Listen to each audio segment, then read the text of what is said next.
Hey, what's up, Facebook family and friends? It's Nisan Trotter, and I am excited to be with you online today. I try to get on Facebook live videos now, maybe 2 or 3 times a week. We'll see how long that continues, but I'm going to do the very best that I can. And I know that it's a Friday. You're probably looking forward to being with family and friends over the weekend, and you may be busy. I'm not sure how many people will get online with me today, but I already see that I'm up to 5 people. And thank you so much for getting online. Let me know who's joining me, where you're at, where you're from, and I'll give you a quick shout out really quickly. Eric, my main man, what's going on with you, E? What's going on with you, E? I hope you're doing well. Thank you so much for getting online with me in this one moment, because we're going to talk about the adversity advantage.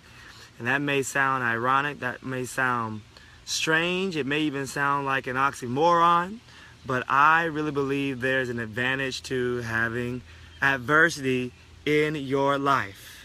Thank you, sir. Ditto, you're doing awesome as well. I think that you're a strong young man, and I'm very proud of you already.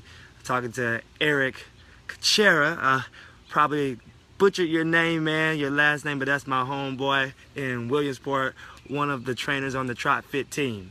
I want to talk about the adversity advantage, and before I get into the subject matter, if you haven't subscribed to my Facebook live video notifications, I believe there's a way for you to do that on the screen, so you'll get updates on when I actually go live on Facebook, so that I can be a blessing to your life. I just want to encourage you and continue to push you in the right direction. Let's talk about the adversity advantage. Sometimes going through the fire is exactly what we need in order to come out like gold. And if you can think of rain, and that's why I put rain in the emoticon for the adversity advantage. When rain happens in our lives and it seems to be a storm taking place in our life right now, I want you to take a moment, pause, take a deep breath, and realize that the adversity that you're going through could be exactly what you need in order to grow and take this thing to the next level. I know that to be true. The earth knows it to be true. The earth probably doesn't like when it rains and when it pours, but after the storm is over, the earth, even itself, yields vegetation. It yields fruit. You're going through the fire right now. It's difficult. You have trouble on every side. You can't seem to find any rest for your soul, any peace for your mind. But I want to let you know and encourage you that it's seasonal, that it will pass if you stay strong, and if you believe that this is making you better, and if you believe it's for your upgrade, then you can have an advantage in life, an edge in life. Here's one thing that I know to be true. We have ups and we have downs. The one thing that really remains consistent is God and our faith in Him. You know, through trying times, we can leverage the difficult times to believe that God is still working it out for our good. It's sort of like a heavy weight lifter. If you've ever played sports before, when you're lifting weights, or even if you're training and you're lifting weights and you're trying to grow muscle, and your muscles are burning from the fatigue, the weight that's on your shoulder, the heavy barbell that's on your back, and you're trying to do squats with it. In the process of growing, you're under extreme pain, extreme muscle burn. But you wouldn't grow, you wouldn't look any different if you didn't put yourself through that type of test. So we can just use the sheer example of lifting weights to suggest to us that even through that level of adversity, it's going to help us be better on the opposite side of it. I know this to be true because I remember going from really white collar to blue collar in an instance. This was probably around 2006, and I was working for a company, an investment bank that was very prominent, and I wasn't meeting my quota, although I was doing the very best that I could. And I came into the facility, and I sat down at my desk and was immediately called into the branch manager's office. The branch manager was sitting across from me at his desk, and my assistant was there alongside of me. And in no short order and in no uncertain terms, he said, "You're fired. And in fact, you got to leave the premise immediately." And this was shocking to me. My head almost flipped and turned backwards in that one moment. And my assistant had to walk me back to my desk, make sure that I took all my belongings with me and leave the premise right then and there. And you know what happened through that level of adversity? You would have thought that I would have been crying. You probably would have thought that I would have been in utter disarray. It did present some type of shock value to me. It kind of made me stumble, if you will, at first. But after that one moment, there was something that rose in me that just started to just thank God, even in the difficult time, in the testing time. So this is what I want you to do. When it's challenging, when it's tough, when life just doesn't seem to make sense to you, I want you to do your very best to still find a level of gratitude for the life that you have. I'm sure there's somebody out there that has it far worse than you. And what if the hardship gets harder? Maybe you're just at the beginning stages of your storm. Because here's what I realized through life, that we're either in a test right now, going into one, or coming out of one. And it just goes in, it has its ebbs and flows. Do you know what I mean? And so one of the things that I love that Dave Ramsey talks about is that when things are going good, just remember, you're not as good as you think you are. And when things are going bad, you're not as bad as you think you are either. And so it's important to have that level of balance in life, because I can remember when getting fired from this financial firm after having passed all my stockbroker certifications and insurance exams that I studied months and months over, and it was difficult even for me to sleep because I had so much anxiety because I really wanted to do well on my exams and pass the exams. And then once I got through that process, after having met with individual after individual, taking money out of my own pocket to treat people to meals that I really couldn't afford, so that hopefully one day they would invest their money with me. And then to find out that I had to be fired and make sure I was fired and then had to leave the premise immediately, it led me to a place of thanksgiving. You know why? Because I still had my life. I still had my mind. I still had the ability to do something different. I still had food on the table. There were still clothes on my back. And it put me in a place of praise. And then you know what I did afterwards? I went straight into the blue-collar world. I contacted my uncle. He was an entrepreneur and still is. He owns a fencing company. And I just started posting fence boards up, digging holes with a Bucknell education, knowing in my heart of hearts that things could be worse, but that it's also going to get better. And I'm learning something in this process. I'm learning something through this lesson, because adversity has an advantage. And it taught me how to remain humble. It also taught me that all things in life aren't guaranteed, and that you aren't entitled to anything in life. All right, you have to earn it. And also, you can tell God your plans, and that'll become humorous to Him. And so you always ought to continue to pursue the will that He has for your life wholeheartedly, knowing that things can change and you still have to keep grinding. You still have to keep hustling. This is one interesting concept I want you to get deep down into your system, that in the Chinese language, the word crisis actually means opportunity. That when it's difficult, when it's challenging, when it's hard, and there's a crisis, the Chinese don't even call it a crisis. They call it opportunity, a chance for you to get better. I want you to look at the places and the areas in your life where you just feel that it's hard, where you feel like you can't go on, and say to yourself, even in the midst of adversity, that this is an opportunity for me to grow. This is building my muscles. This is building my stamina. This is helping me to not complain and continue to have the attitude of gratitude, because I still have my life. And if I'm breathing, that would suggest that I still have a chance to make it. Do you hear what I'm saying? Do you understand what I mean?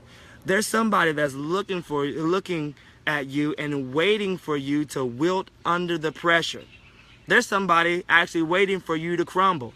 You also have some allies in your corner as well. I do believe that. Allies that want your good and not your bad. But I want you to think, just for those who may be spectating and know your situation, unwilling to help, may have the resources to help, but they want you to fade, they want you to go into the background. I want you to have some mental resiliency in this one moment to stick your foot in the ground and say, I'm going to keep doing the things that I know that I should do in order to make it one day at a time. There's a song that says, one day at a time, sweet Jesus. That's all I'm asking of you. Give me the strength to do everything that I have to do one day at a time. And this is what I want you to focus on. Whatever is in front of you, this is what you focus on. Whatever you're doing in that moment, this is what you focus on. Because you know what? The past is the past, and what's in front of you, what's ahead of you, the tomorrow has worries of its own. And so I want you to focus on that present moment and finding a place to be thankful even through the midst of the fiery storm. Lewis Howes, he's the author of The School of Greatness, and he believes that there's an adversity advantage. And I want you to start to change your perspective around, change your viewpoint around, to believe that you will continue to make it no matter how tough life gets. Life can be like the ultimate warrior and put you in a figure four. It can put you in a headlock, but you have this stubbornness to keep moving and to keep going forward despite its challenges. I can remember on the school bus as a kid, there was one particular individual after his stop every day. Once he got off our school bus, the kids would just be ruthless to him. They would punch him in the side. They would kick him, and he would just take it. He wouldn't retaliate. He wouldn't fight back. This happened day after day after day, and it was almost as if our bus driver was unwilling to do anything about it. I felt sorry for the kid. I was actually scared for his safety every time at his bus stop. He would get off, and he would be battered and bruised. But then one day, he had enough. As he began to get off the bus, and the same kids who kicked him on the side, the same kids who slapped his head, he then began to retaliate, and he started fighting back. He had enough of it. And you know what happened the next day when he got off his stop? All of the punches, all of the kicks that were thrown automatically somehow began to cease. You want to know why? Because he developed a character in him that said, I'm going to fight back. I'm tired of just sitting on the wayside, allowing life to kick me down. This is the moment where I'm going to fight back, and I'm going to give it my all. Maybe the reason why life is getting the best of you is because you're living at 70%, 60% of your capacity when it comes to hustling, when it comes to grinding, when it comes to moving forward and staying on the up and up. What would happen if you moved that 60% to 75%, to 85%, and then 100%, where you're just trying to live life out to the fullest, and you no longer take that victim mentality, you have a victor mentality. I know there's some things that's happened in your life that wasn't your fault. You've been battered. You've been verbally abused. There's some of you who are watching me online right now. You're in a dire situation because you have enemies on every side, and you don't even understand why they're there. They're jealous even of your gift. They're jealous of your craft. And if it was up to you, you would tell them, to be honest with you, I didn't even ask for this. God just blessed me in this area, and I found a way to take it to another level. If you're jealous of me now, wait until I really start to operate in my gifting. You really gonna hate on me then. But I know there's some people in there in those shoes who are saying that I didn't even ask for this. The trouble that I'm going through, I can't even believe that I'm going through this. I want to let you know that that's your advantage. Yeah, that's your opportunity in life. That's your opportunity to grow. That's your opportunity, here it is, to tell somebody who will one day eventually go through the same things that you went through, here's how you make it out of that. Here's how you remain strong. I want you to now begin to take it to another level. I'm going to completely shift your perspective in this one moment. The thing that's difficult for you to go through right now, this is what I want you to do. I want you to journal it. I want you to write it down. I want you to figure out ways in which God is helping you to reinvent the wheel so that you can make it out of it. Because you're going to need that journal, and this is why. Somebody else is going to go through the same thing, and you'll be able to play back to them how you made it out, how you survived, how you became a winner, because you're more than a conqueror. In other words, you're more than even winners who fought through battles that nearly cost them their lives. You're more than a conqueror. You're more than a conqueror because this message right now is appealing to you. It's appeasing to your senses because you realize that really, at the end of the day, you should have been dead a long time ago. Life should have knocked you out a long time ago. But you found a way to keep fighting back, and you did it with integrity. This is what I love about Evander Holyfield. Let me tell you one story. Evander Holyfield, he was getting ready to fight Mike Tyson, and everybody in fact knew that there was going to be a point in time where Mike Tyson, the knockout king, was going to lay him flat on the canvas. They expected for Mike Tyson to just utterly destroy Evander Holyfield. Mike Tyson was going to either hit him with his hook, hit him with his uppercut, and lay him out flat. But Evander Holyfield, in his fights against Mike Tyson, he kept building up strength and stamina with his mental makeup to believe this is going to be the moment where I shine. In the center of the ring where my adversity is, this is when I really shine. And there's some of you who know what I'm talking about, because when your back has been up against the wall, all of a sudden, everything that you've heard, perhaps through your advisors, everything that you've heard through church, you begin to move to another level and say, when my back is up against the wall, this is when I really fight. When my chips are down, this is how I really hustle. And so Evander Holyfield, here it is, fighting up against Mike Tyson. This fight completely shocked the world. He became, hear me closely, the champion of the world, knocking out the knockout king when his back was against the wall. And you have that type of power. You have that type of capability. There's some secret ingredients in you have yet to discover. And when your back gets up against the wall, you're going to realize that the adversity that you're going through became your advantage. It became the moment where you started to fight, you started to kick, you started to elbow, because you weren't meant to just stop in the place of your storm. That storm, that word crisis by the Chinese, means opportunity. And you have a supernatural opportunity, a supernatural power in you to accelerate and excel. This is what I want you to do. I want you to press like about 10,000 times until your finger begins to get red. And share this video if you felt like it helped somebody who's going through a difficult place. Or if it helped you, I want to let you know that the storm will pass. And on the opposite side of it, you're going to be so thankful because you're going to have your hands up like a champ.